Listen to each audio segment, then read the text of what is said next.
Hello and welcome to Shriram English. मैं हूं अरविंद कुमार लोधी। आज हम लोग बात करने वाले हैं कुछ सेंटेंसेस के बारे में, मतलब वाक्यों के वर्गीकरण को देखेंगे कि वाक्य कितने प्रकार के होते हैं। यहाँ से आप मेरे बारे में पढ़ सकते हो। चलिए बात करते हैं कि आज के वीडियो में हम लोग क्या क्या डिस्कशन करने वाले हैं। First of all we will see what is a sentence. सबसे पहले हम देखेंगे कि एक सेंटेंस क्या होता है, and then how a sentence is made, कि वाक्य कैसे बनाया जाता है। देन क्लासिफिकेशन ऑफ सेंटेंसेस, यानी वाक्यों का वर्गीकरण, वाक्य कितने प्रकार के होते हैं। इसके बाद हम बात करेंगे सिंपल सेंटेंस के बारे में, और सबसे लास्ट में हम बात करेंगे मल्टी एक्सप्रेशन सेंटेंस के बारे में। So let's start with a sentence. वाक्य क्या होता है? यदि मैं आपसे पूछूं तो आप भी थोड़ा बहुत बता ही सकते हो कि वाक्य क्या होता है। शब्दों का कुछ समूह वगैरह होता है एक वाक्य। बट यदि इसकी ठीक ठाक परिभाषा दें हम ग्रामर की भाषा में, तो परिभाषा बनेगी अ sentence is a set of systematically arranged words which has an expression, जिसकी एक एक्सप्रेशन यानी अभिव्यक्ति होती है। तो एक जो वाक्य है वो शब्दों का एक समूह तो है, सेट है, लेकिन वो सिस्टमेटिकली तरीके से जमे होने चाहिए शब्द, ऐसे कहीं के कहीं नहीं होने चाहिए। दूसरा, उसमें एक एक्सप्रेशन यानी एक अभिव्यक्ति होनी चाहिए। It means a sentence satisfies two compulsory conditions. एक सेंटेंस जो है कम से कम दो कंपल्सरी शर्तों की पूर्ति करता है।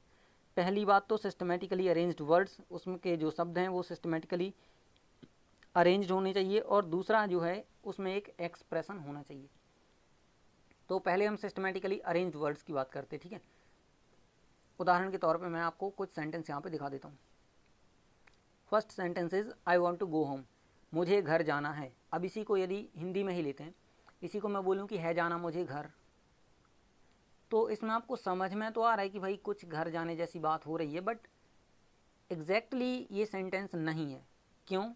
क्योंकि सेंटेंस में शब्दों का सिस्टमेटिकली जमा होना जरूरी है। पहले आएगा मुझे, फिर आएगा घर, फिर आएगा जाना, फिर आएगा है। मुझे घर जाना है, I want to go home, ठीक है। Sorry, I want to go home, मुझे घर जाना है, ज्यों का त्यों निकालें तो हो जाएगा मैं घर जाना चाहता हूँ, ठीक है। सो चाहता हूँ घर में जाना ये वाक्य नहीं कहलाएगा, और मैं घर जाना चाहता हूँ या चाहती हूँ ये एक वाक्य कहलाएगा। अब दूसरी बात कर लेते हैं हम, हैविंग एन एक्सप्रेशन। उसमें एक अभिव्यक्ति निहित होनी चाहिए। अभिव्यक्ति का क्या मतलब होता है? अभिव्यक्ति या एक्सप्रेशन का मतलब होता है कि सामने वाला जो वाक्य बोल रहा है उस वाक्य के माध्यम से वो हमें क्या कहना चाहता है। जैसे मैं आपसे बोलूं कि पानी और हवा में आग सबसे ज़्यादा गर्म होती है, आप कहोगे ये कौन सी बात हुई? हाँ, मैं आपको वही कहना चाह रहा हूँ कि ये कोई बात नहीं हुई। कोई बात नहीं हुई क्या मतलब? इसमें कोई एक्सप्रेशन नहीं है। एक्सप्रेशन माने अभिव्यक्ति। मैं कुछ कहना चाहता हूँ जो आपको समझ में आए, ठीक है। लेकिन मैंने बोला कि पानी और हवा में से आग सबसे ज़्यादा गर्म है, आप कहोगे इससे बड़ा मूर्ख तो मैंने आज तक नहीं देखा। तो एक्सप्रेशन होना जरूरी। जैसे यदि मैं कहूँ कि पानी और हवा में से पानी ज़्यादा ठंडा है, ये कुछ जमता है, ठीक है ना।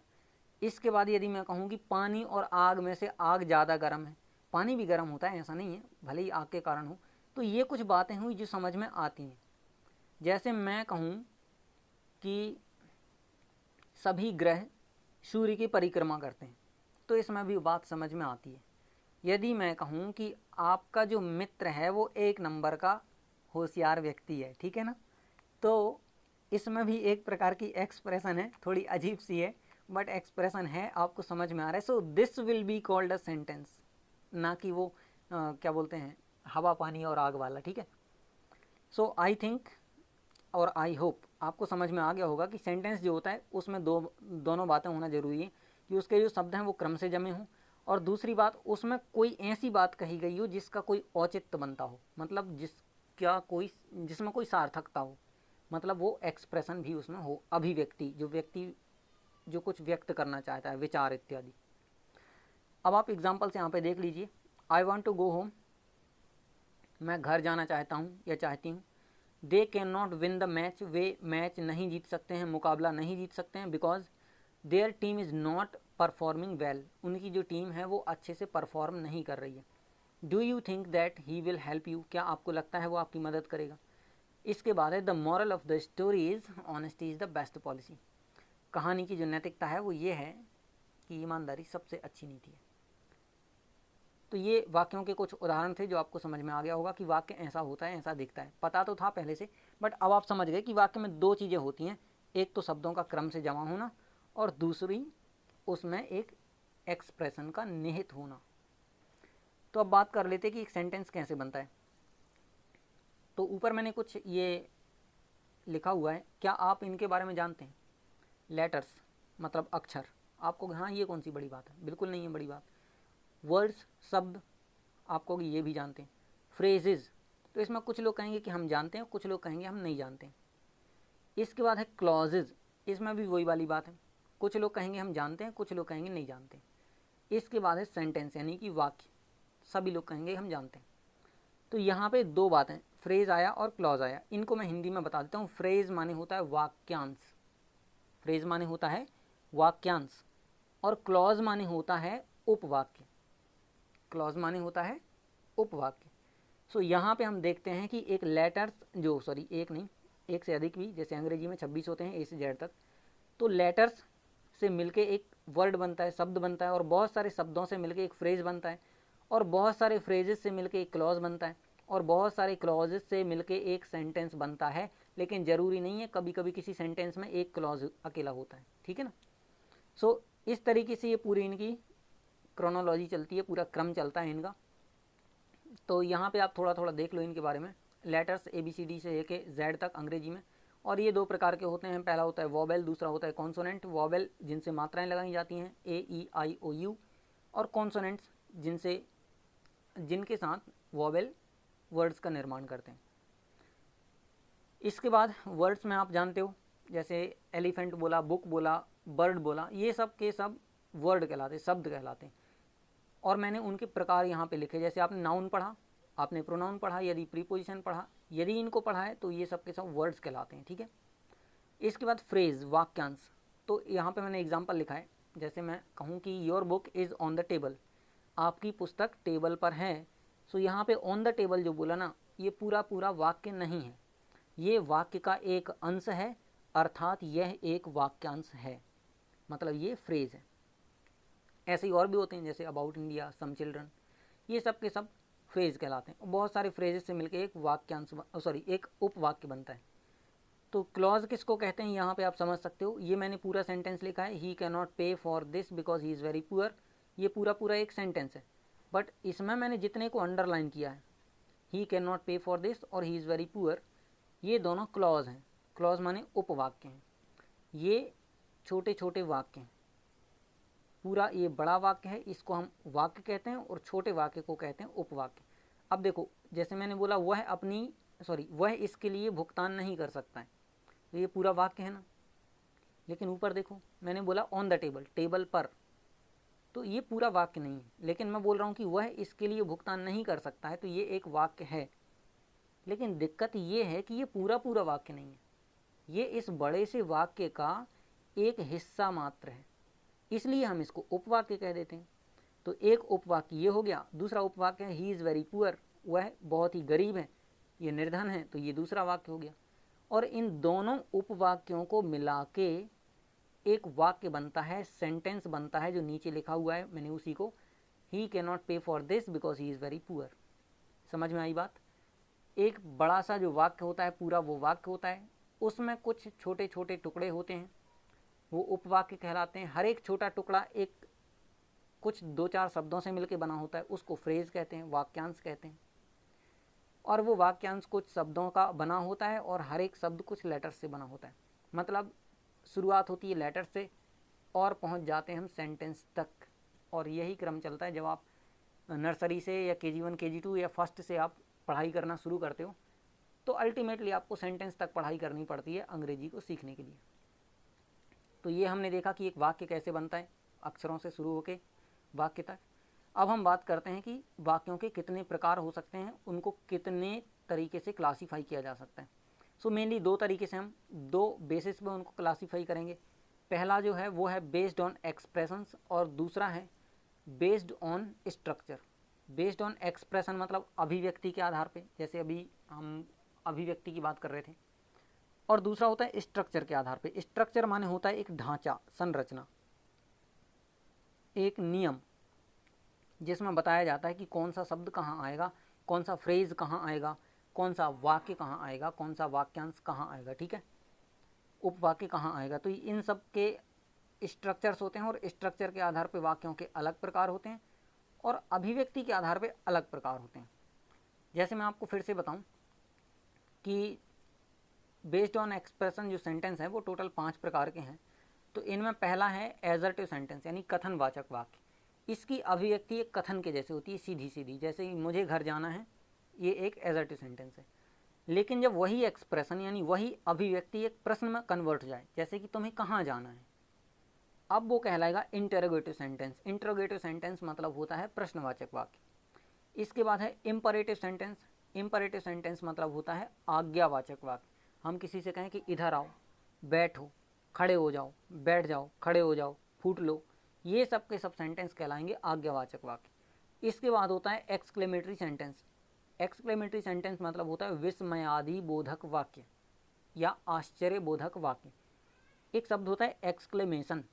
एक्सक्लेमेशन माने होता है आश्चर्य या विस्मय, और उसी पे आधारित जो वाक्य हम बोलते हैं जब किसी अजीब सी चीज़ को देख लिया तो कहते वाओ कितना सुंदर दृश्य है, और कभी कभी बोल दिया छी कितनी गंदी आवाज़ है इसकी, ठीक है ना। तो इस तरीके से हम जितने भी सेंटेंसेस बोलते हैं जिनसे कोई आश्चर्य व्यक्त करते हैं वो सारे के सारे सेंटेंस हमारे एक्सक्लेमेटरी सेंटेंस कहलाते हैं।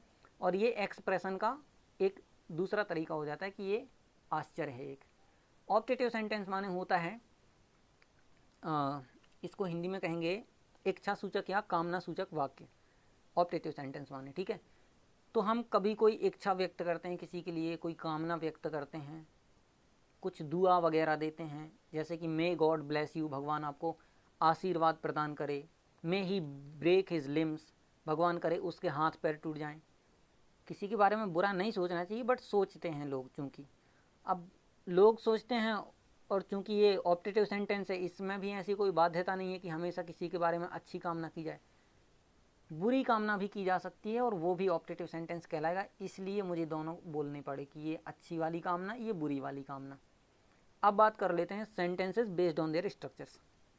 यहाँ पे पहला सिंपल सेंटेंस, साधारण वाक्य, जैसे मुझे घर जाना है, अभी देखा था, I want to go home या I have to go home. दूसरा है कंपाउंड सेंटेंस। मैं इनकी हिंदी बता देता हूँ समझने के लिए। कंपाउंड माने होता है संयुक्त, तो कंपाउंड सेंटेंस माने संयुक्त वाक्य। कॉम्प्लेक्स सेंटेंस अर्थात मिश्रित वाक्य। और कंपाउंड कॉम्प्लेक्स सेंटेंस कोई विशेष वाक्य का प्रकार नहीं है, वो इन्हीं दो के आधार पर बनता है, बट कुछ ग्रामर विद इसको ऐसा बना देते हैं। तो भाई मैंने भी कर दिया, ताकि कई बार बच्चे कहने लगते हैं ना कि अरे अरे सर ने ये नहीं पढ़ाया, तो इसलिए भाई मैंने बता दिया कि ये जो सेंटेंस है कंपाउंड कॉम्प्लेक्स सेंटेंस, ये इन्हीं दो पे आधारित रहता है, इन्हीं दो से मिलकर बनता है, ठीक है। बहुत सारे सिंपल सेंटेंस मिलके कंपाउंड या कॉम्प्लेक्स सेंटेंस बनाते हैं, और बहुत सारे सिंपल कंपाउंड कॉम्प्लेक्स सेंटेंस मिलके कंपाउंड कॉम्प्लेक्स सेंटेंस बनाते हैं, ठीक है। समझ में आया हो तो ठीक, नहीं आया हो तो अगली स्लाइड में हम लोग बात कर लेंगे एक एक की। सबसे पहले देखते हैं सिंपल सेंटेंस को। परिभाषा है, a simple sentence consists of one subject and one predicate. एक सिंपल सेंटेंस बना होता है एक सब्जेक्ट का और एक प्रेडिकेट का। सब्जेक्ट माने होता है कर्ता, वो विषय वाला सब्जेक्ट नहीं है यहाँ पे, है ना, कर्ता यानी काम करने वाला व्यक्ति। और दूसरा होता है प्रेडिकेट यानी कि विधेय। और सिंपल सेंटेंस की खास विशेषता ये है कि इसमें केवल एक ही बात कही जाती है, मतलब इसमें एक ही एक्सप्रेशन होती है। जैसे हम कहें किसी से कि इधर आओ बैठो, तो इधर आओ और बैठो दोनों बातें हो गई, लेकिन सिंपल सेंटेंस में सिर्फ एक ही बात होती है, इधर आओ। अब दूसरा वाक्य बनेगा इधर बैठो, ठीक है ना। इस तरीके से ये अलग अलग एक एक बात कही जाती है सिंपल सेंटेंस में। और यहाँ पे आप एग्जांपल्स देख सकते हो सिंपल सेंटेंसेस के, मैंने लिख दिए हैं, छोटे छोटे वाक्य होते हैं। I want to go home, इसमें आई जो है ना वो ये सब्जेक्ट है, और वॉन्ट टू गो होम एक प्रेडिकेट है। इसके बाद दे आर प्लेइंग क्रिकेट, तो दे हो गया हमारा सब्जेक्ट, दे माने वे, और आर प्लेइंग क्रिकेट माने क्रिकेट खेल रहे हैं, ये एक विधेय हो गया, प्रेडिकेट हो गया। इसके बाद my father sent me some money, इसमें माई फादर ये हो गया सब्जेक्ट, और सेंट मी सम मनी हो गया प्रेडिकेट। तो ऐसे वाक्य जिनमें एक ही बात कही जाए, मतलब जिनमें एक ही सब्जेक्ट और एक ही प्रेडिकेट हो, वो सिंपल सेंटेंस कहलाते हैं। और सिंपल सेंटेंसेस के कुछ कंपोनेंट, जैसे मैं अभी बोल रहा हूँ ना सब्जेक्ट वगैरह, तो सिंपल सेंटेंस में मेनली ये 3 कंपोनेंट हमें देखने को मिलते हैं। कंपोनेंट माने घटक, जैसे पर्यावरण के घटक होते हैं ना, जैविक घटक और अजैविक घटक, तो वैसे ही करके एक वाक्य के घटक होते हैं। सिंपल वाक्य के, सामान्य वाक्य के सब्जेक्ट यानी कर्ता, काम करने वाला व्यक्ति, वर्ब जिसको आपने हेल्पिंग वर्ब और मेन वर्ब दोनों के नाम से सुना होगा, दोनों को मिला जुला के कहते हैं वर्ब, ठीक है, क्रिया। तो ये क्रिया भी होती है वाक्य में। और ऑब्जेक्ट माने होता है वो वस्तु या व्यक्ति जिस पर या जिसके लिए काम किया जाता है। तो इस तरीके से 3 चीज़ें वाक्य में हमें देखने को मिलती हैं। जो ऑब्जेक्ट होता है वो 2 प्रकार का, डायरेक्ट और इनडायरेक्ट, 2 प्रकार का ऑब्जेक्ट हो सकता है, जिसे हम कभी फिर किसी दूसरे वीडियो में पढ़ लेंगे। यदि आपको ये पूरा जो कोर्स के टाइप में एक के बाद एक वीडियो चाहिए तो फिर आप मुझे कमेंट करके बताएं, मैं इसी के आगे और बहुत सारे वीडियो बना दूंगा, ठीक है। संडे को मैं फ्री रहता हूँ, बाकी तो एक हफ्ते मैं अपनी खुद की पढ़ाई करता हूँ, ठीक है। इसके बाद है second, multi expression sentences. Multi expression जैसे नाम से ही समझ में आ रहा है, मल्टी यानी अधिक, एक से अधिक, और एक्सप्रेशन यानी अभिव्यक्ति, सेंटेंस माने वाक्य, एक से अधिक अभिव्यक्तियों वाले वाक्य, या ऐसे वाक्य जिनमें एक ही बार में 2-3 बातें कह दी जाएं। जैसे कि मैं उधर उससे मिलने के लिए गया लेकिन वो वहाँ पे मुझे मिला नहीं, इसलिए मैं लौट के आ गया। 3 बातें बोली, मैं वहाँ गया, उससे मिलने के लिए गया था, वो नहीं मिला है, फिर लौट के आ गया। तो ऐसे वाक्य तो मैंने एक ही बोला कि मैं वहाँ पे उससे मिलने के लिए गया और वो नहीं मिला तो मैं लौट के आ गया। तो 3 बातें बोली लेकिन तीनों को एक ही वाक्य में बोला। तो वाक्य तो एक ही है लेकिन एक्सप्रेशन 3 है, इसलिए ये मल्टी एक्सप्रेशन सेंटेंस कहलाया, ठीक है। और देख लो इसके बारे में थोड़ा सा। The sentences having more than one expression, more than one expression का मतलब होता है एक से अधिक अभिव्यक्ति, are called multi expression sentences, वो मल्टी एक्सप्रेशन सेंटेंस कहलाते हैं। और these sentences are made of more than 2 simple sentences, एक से अधिक सिंपल सेंटेंस से मिलके बने होते हैं मल्टी एक्सप्रेशन सेंटेंस। समझ में तो आ रहा है ना, मैं कुछ जल्दी तो नहीं बोल रहा हूँ ज़्यादा। एक से अधिक जो छोटे छोटे वाक्य होते हैं ना, जिनको अभी पढ़ा था, मुझे घर जाना है, एक वाक्य पढ़ा था, क्योंकि मुझे देर हो गई है, तो क्योंकि मुझे देर हो गई है इसलिए मुझे घर जाना है, ये दोनों वाक्य मिलके 2 एक्सप्रेशन वाला एक मल्टी एक्सप्रेशन सेंटेंस बनाते हैं। आई होप अब आपकी समझ में आ गया होगा। तो फर्दर कॉल्ड क्लॉजेज, ये जो छोटे छोटे वाक्य हैं ना जिनको जोड़ के मैंने मल्टी एक्सप्रेशन सेंटेंस बनाया, उन्हीं छोटे वाक्यों को या सिंपल सेंटेंसेस को आगे जाके हम लोग क्लॉज कहने लगते हैं। क्लॉज उपवाक्य, ठीक है, जिनको अभी देखा था ना वहाँ पे कि लेटर से वर्ड बनता है, वर्ड से फ्रेज बनता है, फ्रेज से क्लॉज बनता है, क्लॉज से सेंटेंस बनता है, तो उसी क्लॉज की बात कर रहा हूँ मैं। कुछ एग्जांपल्स देख लो। He is unable to walk, वो चलने में असमर्थ है, बिकॉज ही इज़ टायर्ड, वो थक गया है। 2 बातें बोली, वाक्य एक ही है लेकिन 2 बातें, कि वो चलने में असमर्थ है और दूसरी बात वो थक गया है। वैसे ही करके my friend is very poor so he can not पे हिज फीस, मेरा मित्र गरीब है इसलिए वो अपनी फ़ीस नहीं चुका सकता। वाक्य तो एक ही है लेकिन 2 बातें बोली, एक तो मित्र गरीब है, दूसरी बात वो फीस नहीं चुका सकता है। और तीसरा वाक्य कम एंड सिट हियर, आओ और यहाँ बैठ जाओ, इसमें भी 2 बातें, पहली बात तो आने के लिए बोला, दूसरी बात बैठने के लिए बोला। दिखने में छोटा सा लग रहा है बट ये एक मल्टी एक्सप्रेशन सेंटेंस है, ठीक है ना। और मल्टी एक्सप्रेशन सेंटेंस कई प्रकार के हो सकते हैं, मेनली जैसे अभी बताया था। तो यहाँ पे आप देख सकते हो मल्टी एक्सप्रेशन सेंटेंस के 3 प्रकार लिखे हैं, कंपाउंड सेंटेंस, कॉम्प्लेक्स सेंटेंस और compound complex sentence. Compound complex sentence में अभी आपको बता चुका हूँ, कोई अलग से वैसे होता नहीं है, इन्हीं दोनों से मिलके बनता है ये तीसरा वाला, ठीक है। नाम से ही आप देख रहे हो कंपाउंड कॉम्प्लेक्स सेंटेंस, नए कोई नियम नहीं लगते, वही नियम है जो ऊपर वाले नियम, दोनों के नियम है वही तीसरे वाले में लगेंगे। सो कंपाउंड सेंटेंस का मैंने अभी आपको हिंदी बताया था संयुक्त वाक्य, कॉम्प्लेक्स सेंटेंस का मिश्रित वाक्य, और कंपाउंड कॉम्प्लेक्स का मतलब होता है संयुक्त रूप से मिश्रित वाक्य या संयुक्त मिश्रित वाक्य। इनके बारे में डिटेल से जानने के लिए मैं आगे कोई वीडियो बनाऊंगा। मैं फिर से आपसे कह रहा हूँ, यदि इसी क्रम में आपको वीडियो चाहिए तो मैं इसी क्रम में बना दूंगा, और नहीं तो रैंडमली तो मैं हर संडे को एक वीडियो डालूंगा ही। तो आप बता दीजिए कि आपको क्रम से चाहिए या फिर ऐसे रैंडम किसी भी टॉपिक पे चाहिए, ठीक है। आप जो भी आप कहना चाहते हो, so please use the comment box and thank you for watching this video. मिलेंगे नेक्स्ट किसी वीडियो में अगले संडे, या तो इसी क्रम में या फिर अगले किसी टॉपिक के साथ। Till then thank you for watching, have an awesome day. छोटों को आशीर्वाद, बड़ों को प्रणाम।